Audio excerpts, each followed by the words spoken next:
Good morning, CDT day 94. Jesus and I have just left Krista's place after an excellent sleep and an awesome night having drinks, eating tons of food, watching movies, a little bit of indigestion perhaps. Come on now. But just had some breakfast, which was leftovers from the bear trap that we went to last night. So already full of food, full of water, ready to go. We are now walking back to that hiker bench, and we're just gonna chill there and throw a thumb out and see if anybody will pick us up. So far, town's looking pretty dead, but people start filtering through pretty soon, I'm sure. All right, made it to the hiker bench, and now it is time to wait for potential suitors. So far, 0 potential suitors, let alone suitors. A little bit of morning entertainment, a little 4-point buck, just hanging out. Look at him go, he's majestic. What a sight. Alright, so now just shy of 2.5 hours of waiting for a hitch. Still no luck. Had a decent amount of cars come by, probably about 24 eligible vehicles, and nobody wants to stop. So we're going up road just a little bit to get past a couple more crossroads to see if there might be any, extra traffic we could take advantage of, but not looking good so far. Remaining patient and optimistic, and we should get out at a reasonable time. Even though it's been over 2 hours of waiting, it's only like 9:15 a.m. So we still have plenty of time to get this day going. On the road again. On the road again. Alright, welcome to our new hitch spot. Just outside of town on the highway. That's encampment right there. And the beautiful views out behind it. Rain is sputtering in and out. We got rained on a little bit, but now we're good. And looks like there could be some more coming in a bit from over there. I don't know. Yeah. Alright, after about 2.5 hours of waiting for a hitch, we finally got one from a local older couple who are incredibly nice. They weren't even coming up to the pass. They were just kind of bored, to be honest, and had nothing to do today, so they decided to hop in the truck and just give us a ride out to the pass. So thank you so much to those guys who did all of this just for us. So that's some excellent hospitality. So spirits are high. We're up on the pass. It looks like it rained here earlier, and it might a little more, but we got our rain gear on, a little bit of fog rolling through, and these hills are looking pretty beautiful, and it smells amazing up here. You can just smell nothing but pines, and it's really cool. So, and maybe a little bit of the privy. So, gotta hit the bathroom before we go. So, yeah, things are looking up, and we're about to start our day.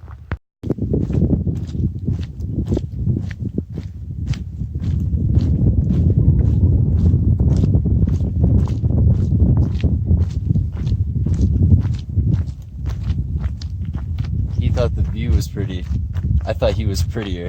Hey! I got some nice informative maps of the CDT. So this is actually a good time to kind of show you guys the progress we've been making. So this map is a good one. So the CDT is the black line that comes through here. So we have all of New Mexico, starting right down at Crazy Cook at the border. Actually, this is Antelope Wells. Crazy Cook was right about there.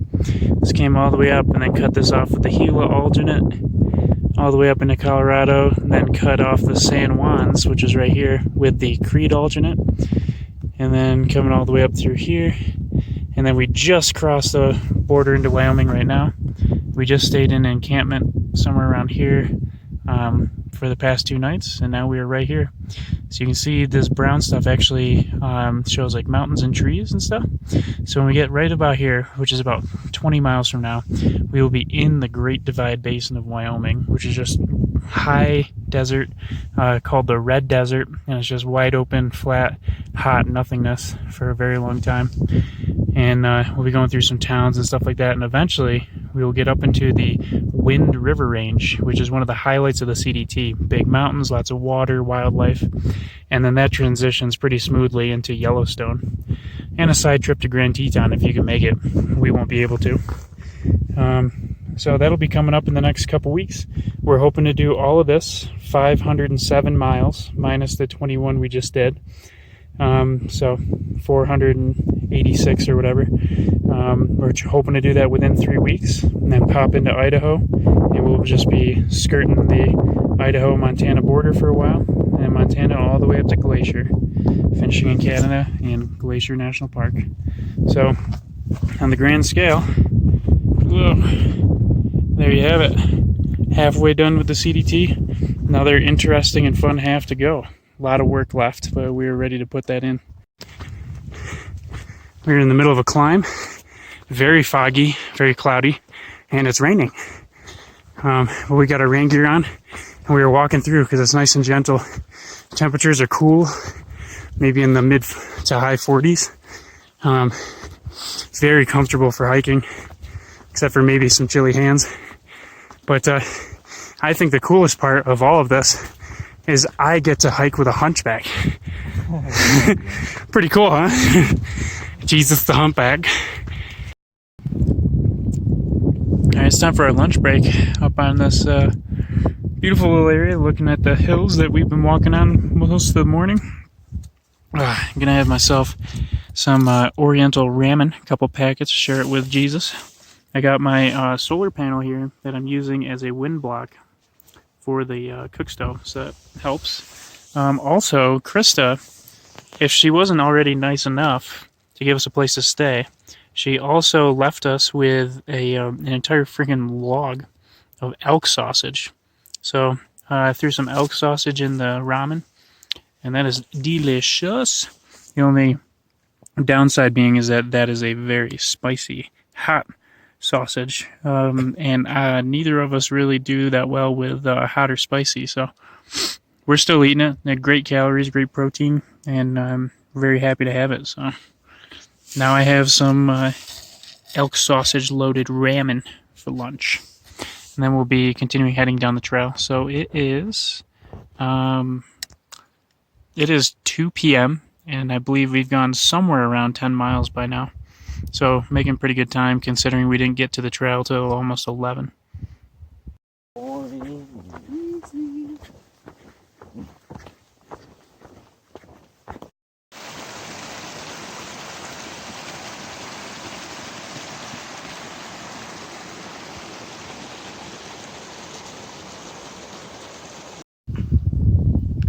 Finally getting our first solid view of the Great Divide Basin, and that's the direction we're headed. Starting to get out into some open stuff here, a lot of sage brush and just low kind of desert vegetation. So we're going to follow this little 2-track road for a while and keep moving.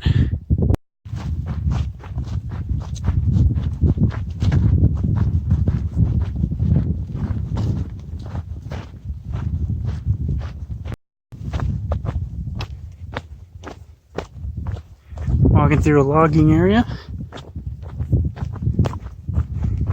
Makes sense, there's a lot of these trees are really straight. So, good logs. But more importantly, good road. It's good to walk on. Welcome to the summit of Divide Peak. That's the basin out there. That's where we're headed next. Over that little bump, then down. That's Jesus. And that's more of the basin. We are in the final transition, really getting out of the trees. Down there is where we came from. So, not many trees left in our way. Just these gorgeous, beautiful rolling hills, all the shadows of the clouds dancing on the trees. It's so cool.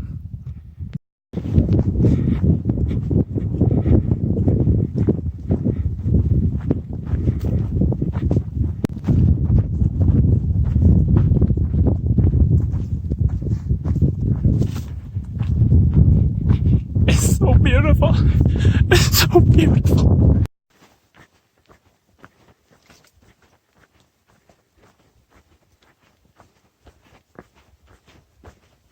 Alright, my phone died, so you guys just unfortunately missed a lot of really cool stuff. But we kept going down the trail and made it to a junction with a forest road that take us out to the highway, which will take us straight into Rawlins. It's a Lay alternate, Jonathan Lay Maps alternate. It's it cuts about 21 miles off of the official CDT, and it avoids a lot of unnecessary cross-country walking because the trail is not very good out there. So we just made it to the road. We are about somewhere in the range of like 25 miles in on the day, maybe a little less. And we're just going to walk the highway until we decide to stop. So we are currently taking a break just on the side of the highway, having some dinner. So I'm having a ramen bomb with some what's that? Sour cream and cheddar, Idahoan mashed potatoes, and a soy sauce ramen. And we'll be hitting the road pretty soon. Got to collect some water at some point, but we'll just keep walking. It's a pretty nice evening, and enjoying the sunset, and should be a lot of clear skies for a nice starry night. So we might even do a little bit of night hiking. We'll see about that.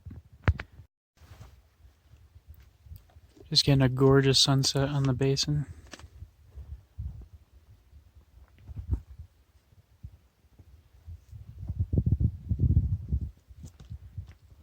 Maybe you can start to see the hills as the light changes. There we go. So we're headed that way, towards Rawlins. Alright, I couldn't really get any shots because it was completely dark, but update. Jeezus and I walked through most of the night, pretty much until dawn, about like 5:30 a.m. Just kept going because we found a reservoir to sleep at, which is where we're leaving right now. But plenty of stars, but plenty of storms to watch, and even a storm to sit through. We're counting all the lightning strikes to make sure that if they got too close, that we could duck down in a ditch or something to, stay safe while it passes over. But one just ripped through incredibly fast, and it dumped on us, got everything we owned soaking wet, and we just had to hide out in my pretty much half-built tent, and we got flooded out, and everything was very cold, very wet. So after that passed over, we just kept on walking out to where we are now and dry everything out. So I don't really have anything else for you guys for the day. So I'll just give you some stats. Not sure about elevation because we're on a Lay alternate, so I don't have an elevation profile. But today was a 47.5 mile day. That smashes my previous record of 33.5, but still hasn't yet hit my goal of 50 miles for this trail in a day. So I'm gonna keep at it until I reach that. But yeah, awesome day. 47.5 miles. That leaves about 15 into town, and we'll go into Rawlins and rest, relax, and drink a lot of beer. So yeah, that's the end of the day, and we'll see you guys tomorrow.